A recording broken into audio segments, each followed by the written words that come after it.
Neste simpósio atende-se a um aspecto parcelar, que é o aspecto dos acervos culturais, dos acervos digitais, mas é um aspecto particularmente importante. Está colocado em jogo a cultura, o desenvolvimento da cultura, a possibilidade de levar ao conhecimento público generalizado os elementos culturais que hoje estão disponíveis e que podem ser objeto de digitalização, que são muitos, quase todos, digamos assim, ou a maioria dos elementos culturais serão serão passíveis de digitalização. Isto permite a sua preservação, mas, além disso, permite a sua comunicação generalizada. É evidente que o direito autoral, tal como nasceu no século XVIII, se foi adaptando sucessivamente a uma sociedade tecnológica que era impensável no momento em que surgiu. A revolução tecnológica é possivelmente a maior revolução de que nós assistimos dentro deste movimento tecnológico progressivo que se foi desenvolvendo desde então. E para isso era necessário que o direito autoral estivesse adequado ou se adequasse a essa revolução tecnológica. A verdade é que nós assistimos a uma lentidão considerável nessa adaptação, uma vez que se partiu do princípio que o direito existente para a sociedade analógica era o mesmo que servia ao ambiente digital, o que não é seguramente verdade. O problema dos acervos digitais é, mais uma vez, um problema tecnologicamente condicionado. E só surgiu com a realidade e a acuidade que tem hoje, com os programas que foram desenvolvidos pela Google, que permite digitalizar em massa enormes quantidades de documentos, fazendo as chamadas bibliotecas digitais e que se estende à generalidade das obras que constituem o acervo cultural em relação a um determinado país. Uma vez que uma vez que produziu esses gigantescos programas, obviamente que a Google procurou depois um mercado para esses programas. Procurou nos vários países do mundo, procurou nomeadamente na Europa, onde nesta altura estão em curso, enfim, várias tentativas de concretização, mas procurou sobretudo nos próprios Estados Unidos da América.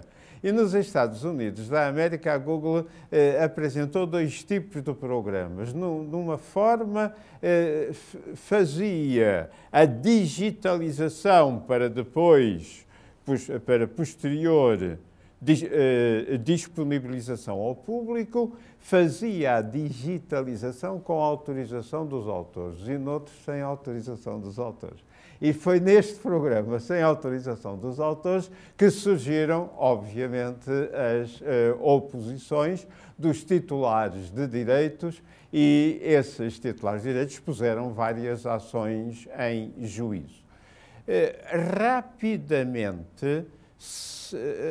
Relativamente rapidamente, para a acuidade do problema, se chegou a uma linha de conciliação das várias posições e que é uma conciliação verdadeiramente original, em que há o abandono de posições de uma e de outra parte para chegar a um caminho do meio que pode ser o caminho verdadeiramente de uma solução e que abre pistas extraordinárias dentro deste domínio do direito autoral. Há muito a regular e que gostaríamos muito que fosse no sentido verdadeiramente de uma harmonização e não num sentido de uma uniformização, como infelizmente tem sido sempre a tendência. A harmonização é absolutamente indispensável, a uniformização significa unicamente a subordinação a determinados países que estão mais adiantados dentro de estes processos. Mas por isso mesmo me parece que o acordo de Google pode ser qualquer coisa de extraordinariamente importante. Por um lado, afastou certos paradigmas. A soberania do autor, só quando o autor faz. Isto é uma coisa importantíssima.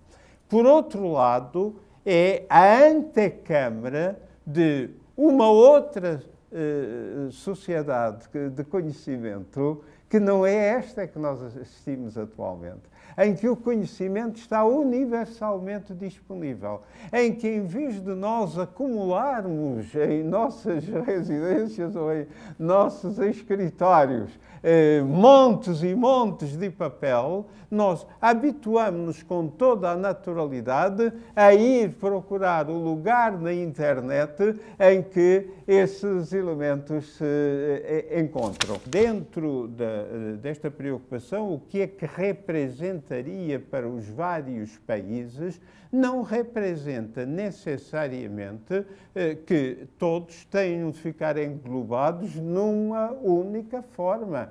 Pelo contrário, permite a diversidade cultural, permite que cada país, em relação aos seus próprios acervos, àquilo que lhes interessa particularmente, incida sobre eles. Isso é um aspecto fundamental para a memória histórica de cada país. Cada país pode procurar encontrar os elementos que representem efetivamente a sua cultura e que representem a sua identidade cultural. Além do abandono do princípio da soberania do autor ou dos seus representantes através das entidades de gestão coletiva, que dizem o preço é este e não há discussão, e que, evidentemente, se começassem cada um deles a pedir em relação ao acervo cultural, tornava inteiramente impossível, há uma fixação, como disse, de uma remuneração equitativa. Isso pode significar que aquilo que cada um tenha de pagar para aceder aos conteúdos na internet seja alguma coisa de insignificante no ponto de vista quantitativo. E que isso se torna um hábito perfeitamente natural, como era, vai-se à internet procurar. Pagou alguma coisa, mas pagou muito pouco. Então, eu comparo à emissão de um e-mail. Quem manda um e-mail não está muito preocupado com o preço, porque aquilo é uma quantia pequena. Pois a mesma coisa exatamente pode acontecer quando houver a universalização desta forma de acesso. E aquela quantia muito pequenina, universalizada, é um monte de dinheiro. O que significa que esse monte de dinheiro está em condições de pagar o investimento que é necessário realizar, está em condições de pagar a remuneração equitativa ao autor, que até pode ser maior do que aquilo que ele receberia noutras condições, porque se abriu uma nova forma de exploração, uma nova forma de utilização, que a teimosia neste sistema acabaria por não abrir ao autor. E, portanto, no fundo, pode haver uma vantagem de todos para subir a um grau muito mais elevado de aproveitamento das potencialidades da sociedade da informação.